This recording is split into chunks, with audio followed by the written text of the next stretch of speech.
For Sean Payton, it didn't look great through 2 weeks. They were 0-2. They're now 3-3. He's got the fourth best odds to be coach of the year. Now, there's a bit of a drop from the top three currently, courtesy of DraftKings. Kevin O'Connell's the favorite at plus 140. Then Dan Quinn at the Commanders at plus 400, 4-1. Jim Harbaugh, third spot at plus 550. And there's Sean Payton, tied with Dan Campbell.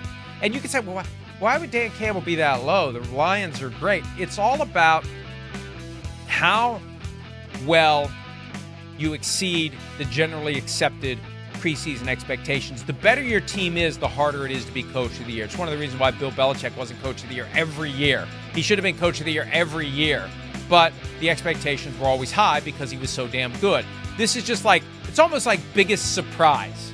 It's the award that goes to the coach of the team that was the biggest surprise in 2024.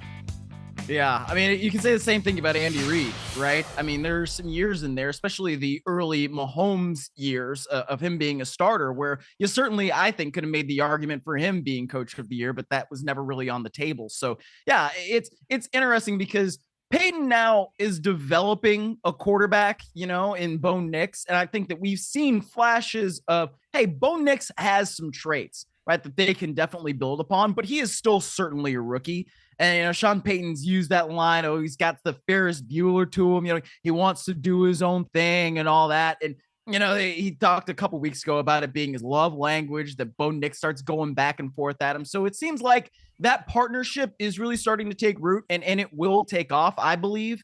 And this is one of those situations where tonight, where it's going to be on the national stage, we're going to get to see if Bo Nix can start really taking those steps forward in his development. Because, I mean, whether Sean Payton says it or not, this is a game he obviously wants to win. And he wants to go into the Superdome and kick the Saints' ass. Like, that's just who that guy is. It's how he's wired. So I'm interested to see how Bo Nix steps up to that task. And if the Broncos do get going, it would make sense that if they are eventually one of these AFC playoff teams, Sean Payton's in the mix for coach of the year.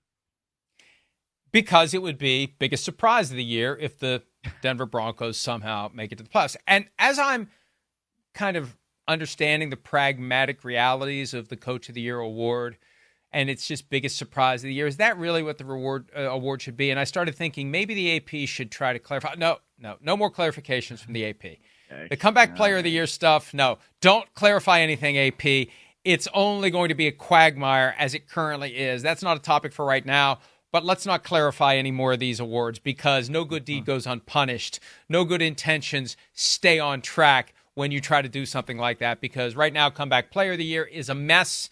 Let's not make coach of the year a mess too. Let's regard it for what it is. It's the biggest surprise. It's the coach who was leading the team that was the biggest surprise to all of us that season.